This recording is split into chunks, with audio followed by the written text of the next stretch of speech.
Okay. So my name is Teresa.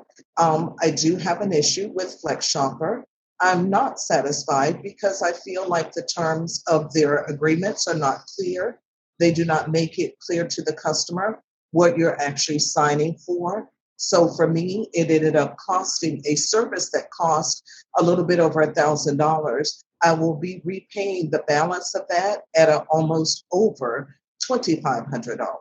So I just feel like this is money that I'm just really giving away that I don't have the means to do so. And I'm just very disappointed in the way that they handle the issue. Their customer service just doesn't seem to care. Their basic statement is, did you read the agreement? If so, that's what you signed, and that's the basis. So I just want to let all customers out there know, just beware and please read the information carefully before signing.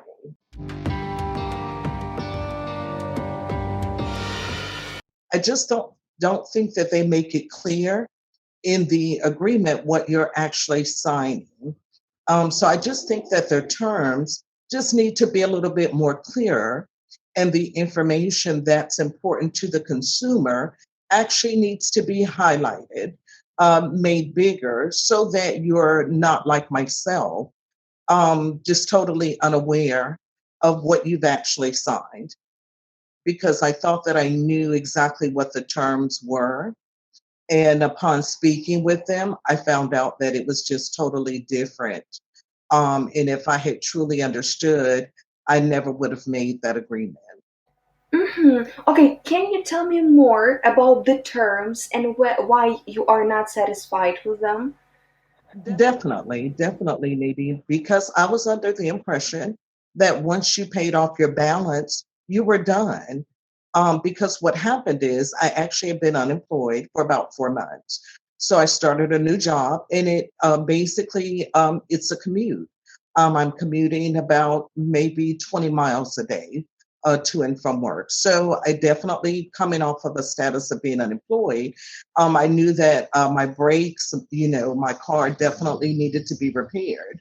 So when I took it to the repair shop, they offered, these terms or the option to finance through Flexshopper. The total bill was about $1,042. Um, and speaking with them, I made the agreement. They were taking the payment out weekly. I called them, asked could they basically adhere to my payment schedule through my employer, which is biweekly. They agreed to do so. So I basically started the payments in December, about the 14th of December. They took out the last payment, what I thought was in May. Um, in June, the first part of June, I noticed that they were still taking the biweekly amount. So I actually called them because they had overtaken what was at the balance. The gentleman then explained that his first question to me was, "Did you read the terms of the agreement?" I told him I thought I did, um, but then he proceeded to tell me, "Well, you still have a balance of $1,300." And at that point, I just literally, so I asked him, I said, "So you're literally telling me that I'm going to be paying more than double for the purchase amount?" And his response to me was yes. And at that point, I told him, I just thanked him very much for his time and told him that, of course, I couldn't get angry at him for my stupidity. But to me, it's amazing because I'm one of those persons who I love my credit. So, of course, I'm not going to stop those payments from coming out and have them reported to a credit bureau. But I just feel like it's so unfair. Of course, I'm like every consumer. I'm a single mom. I have one daughter who's adopted. And it's like my income basically just doesn't support my giving you, like flushing down the toilet, an additional $1,500. So I'm just very disappointed in the service. And again, I just think that they need to make it a lot clearer. I don't have any documentation per se to support that other than the charge, me taking a picture of the actual charge from the auto dealership and downloading that to my phone. So other than that, you don't get anything to your email that basically specifies the agreement or anything of that nature. So I just feel like for the next consumer, I just want them to be aware of what you're signing up for. Because to me, I'm in a lose lose situation. And by that, I mean, if I don't pay the balance or don't allow them to make the deductions, then how are you going to come and take back what's already been done, which is a brake job and new tires on my car? How are you going to do that? If I choose not to pay, you're either going to, as you say, come and repossess the merchandise and or report it to a credit bureau as an unpaid balance. So again, I just feel like I'm in a lose-lose. Because again, if you care about your credit, you're not going to allow them to do that. So I just want the next consumer to be aware. A lot of times people think that you're not a true consumer. I've never done anything of this nature, very honestly, but it just really hurt me to my core. Again, that I'm flushing an additional $1,500 down the toilet for something that I've already paid for in full. How can we avoid this kind of situations from the side of a customer and from the side of the company as well? Yes, because again, on the side of the company, just make the terms clearer. Again, increase that font size, make it bold so that the customer truly understands what they're signing or what they're agreeing to. In that manner, there is no miscommunication on either end. And for the customer, I would say, don't be like me because I was really in a panic. So I really didn't sit down and take the time to thoroughly read it, reach out to them and ask questions. So I don't blame them for that. But again, I just feel like it's very unfair for the consumer like myself who can't afford that, but you have to find a way again to make it work because you're looking at your credit and you don't again want something reported on your credit negatively. So again, I just think they should make it more clear as to what you're signing up for. Just make it clear that these are the days or this is the time frame that you have to pay off that balance. If you don't do so, these are the consequences. And if you don't understand, here's a number to reach out to ensure that you get the answers to the questions that you may have. How would you rate their customer service, like on a scale from 1 to 10?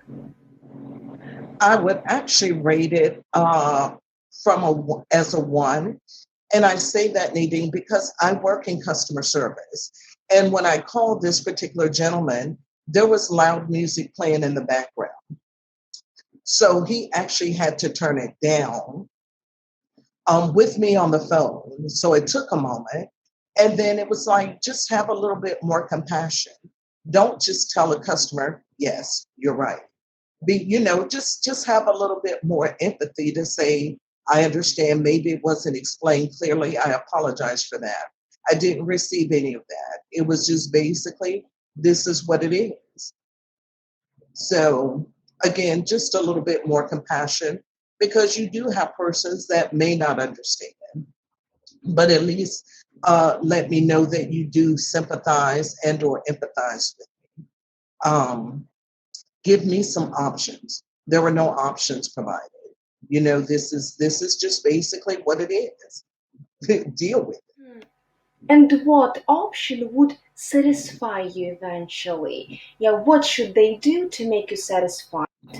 Well, for me, Nadine, I just feel like currently they've already taken from my account over $300 over the balance. I can't change that. But based on the misunderstanding, give me an option, to basically, okay, let's work something out to where you just go ahead, pay this amount, and we'll be done. And that would be agreeable for me, even though it's not something that I definitely want to do, but I do want to have options because again, Nadine, I don't know about the average consumer. I don't have $1,500 to just give to someone for no services received in return. I just, again, my financial situation just doesn't warrant that. Why did you decide to go public? Because it just hurt. It just devastated me. Really, it devastated me that a company could do this, that it was legal.